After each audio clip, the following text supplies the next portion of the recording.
আরজি কর মেডিকেল কলেজের ডাক্তারি ছাত্রীর ধর্ষণ ও হত্যাকাণ্ড নিয়ে যখন গোটা দেশ উত্তাল, সেই সময় পশ্চিম বর্ধমানের ঐতিহ্যপূর্ণ শিক্ষা প্রতিষ্ঠান ত্রিবেণী দেবী ভালোটিয়া কলেজে এক ছাত্রীকে যৌন হেনস্থার অভিযোগ উঠল।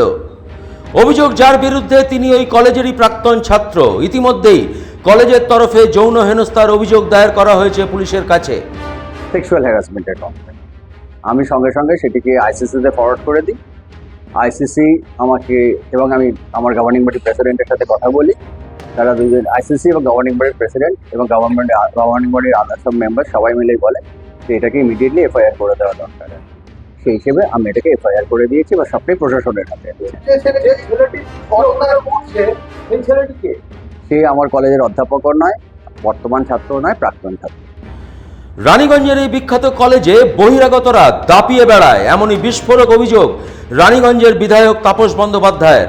যে একজন কোন জনৈক শ্যামপুরী বলে একজন ছেলে, যার নাম আমি বহুবার শুনেছি, সে নাকি ৩-৪ বছর আগে কলেজ থেকে 5 বছর আগে পাস করে গেছে, কিন্তু কলেজটা তার জমিদারির মতো সে চালায় আর কি। তার আরও দাবি, এটা প্রথমবার নয়, এর আগে একাধিক ছাত্রী যৌন হেনস্থার শিকার হয়েছে ওই প্রাক্তন ছাত্র ও তার দলবলের হাতে। এই প্রথম কোনো ছাত্রী মুখ খুলতে সাহস করলো। কি বলেছেন তিনি, শুনবো আমরা। এবং আজকে একটি স্টুডেন্টের প্রতি যে অন্যায় করা হয়েছে এবং তার বাবা লিখিত অভিযোগ, আমি সঙ্গে সঙ্গে প্রিন্সিপালকে বলি যে আপনি ওইটা সঙ্গে সঙ্গে পিয়ার বুকের সঙ্গে একদম স্থানীয় ওসিকে পাঠান। এবং আমি ওইখান থেকে ওসিকে ফোন করি, যেরকম একটা ঘটনা ঘটেছে। উনি বলছে আমাকে পাঠিয়ে দিন, তার পেরেন্টসকেও, গার্জেনকেও পাঠিয়ে দিন, আর মেয়েটিকেও পাঠিয়ে দিন। এই ঘটনা সে নাকি প্রায়ই ঘটায়, এই প্রথম একটি মেয়ে মুখ খুলল। রানীগঞ্জের বিধায়ক সাফ জানাচ্ছেন, কোনো বাহুবলী নেতার হাত এই প্রাক্তন ছাত্রের মাথায় রয়েছে। কারণ এর আগেও আমি অভিযোগ পেয়ে, আমি আগের যিনি ওসি ছিলেন এবং আগের যিনি প্রিন্সিপাল ছিলেন আশিস রায়, তাকে দিয়ে চিঠি করিয়েছিলাম যে বহিরাগতরা কলেজটাকে একটা মুক্তাঞ্চল করছে। পুলিশ বহুবার এসেছে, পুলিশের কোনো দোষ দিন আমি, এই ওসিও দুবার 3বার চেস করেছে। তাদেরকে ডেকে পাঠিয়েছে কলেজে তোমরা ঢুকো না, তোমরা আউটসাইডার। তবু তারা জানি না কার আশীর্বাদ, কার মাথার উপর হাতে কোন দাদার হাত অনুযায়ী তারা কলেজে এই জিনিসটা করে যাচ্ছে। আমি মনে করি তারা সাহসটা পায় করতে, নিশ্চয়ই কেউ না কেউ ইন্ধন যোগাচ্ছে, কেউ না কেউ মাথার উপর আছে। নয়তো আমি মনে করি না যে কোনো রাজনৈতিক আশীর্বাদ ছাড়া, কোনো বাহুবলীর আশীর্বাদ ছাড়া, কোনো রাজনৈতিক বাহুবলীর আশীর্বাদ ছাড়া এরা এই জিনিসটা করতে পারে, কোনো লোক করতে পারে না। আমি জানি কলেজ নির্বাচন থেকে কলেজের যাবতীয় বিষয়ে খবরদারি করে এই বহিরাগতরা, এমনকি অধ্যাপকরাও তাদের হুমকির শিকার হয়, জানিয়েছেন রানীগঞ্জের বিধায়ক। কলেজের প্রিন্সিপালদের যাতা বলে অপমান করে।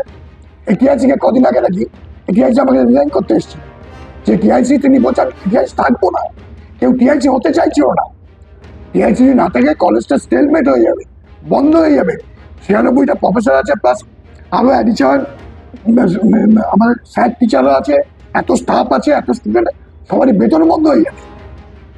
তারা থাকতে চাইছে না।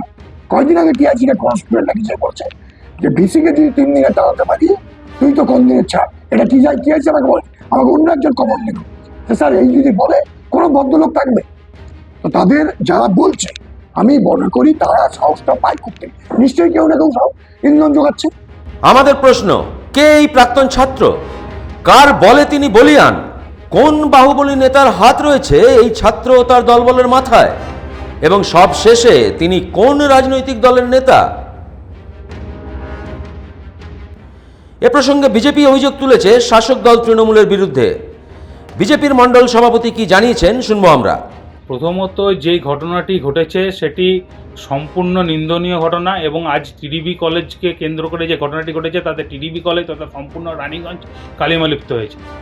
এই ঘটনা কারা ঘটিয়েছে? অভিযুক্ত আমরা যেটা জানতে পারছি, যিনি অভিযুক্ত তিনি কলেজের ছাত্রই নন। তিনি প্রথমত কলেজে ঢুকলেন কি করে? কলেজে ঢোকার অ্যাক্সেস তাকে দিল কে? সবার প্রথম তো তদন্ত হওয়া উচিত যে তিনি কলেজে কি করে ঢুকলেন।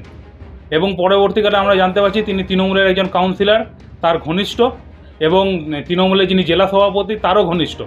তা এই সমস্ত অ্যান্টি সোশ্যালরা আজকে যদি কলেজের মধ্যে এইভাবে তাণ্ডব সৃষ্টি করে, তাহলে সাধারণ ছাত্রছাত্রীরা পড়াশোনা করবে কীভাবে?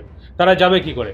আজ একজন নির্যাতিতার সাথে এই যে ঘটনাটা ঘটেছে, এটা দুঃখজনক ঘটনা, নিন্দনীয় ঘটনা, এবং অবিলম্বে 24 ঘন্টার মধ্যে তাকে অ্যারেস্ট করতে হবে, এটাই আমাদের দাবি। যদি 24 ঘন্টার মধ্যে অ্যারেস্ট না হয় আমরা কিন্তু আন্দোলনে নামবো। রানীগঞ্জকে কিন্তু এইভাবে আমরা কালিমালিপ্ত হতে দেবো না। চাঞ্চল্যকর এই ঘটনার তদন্ত শুরু করেছে রানীগঞ্জ থানার পুলিশ। কলেজের সিসিটিভি ফুটেজ খতিয়ে দেখছে পুলিশ। রানীগঞ্জ থেকে সঞ্জয় যাদবের রিপোর্ট, 99 নিউজ বাংলা।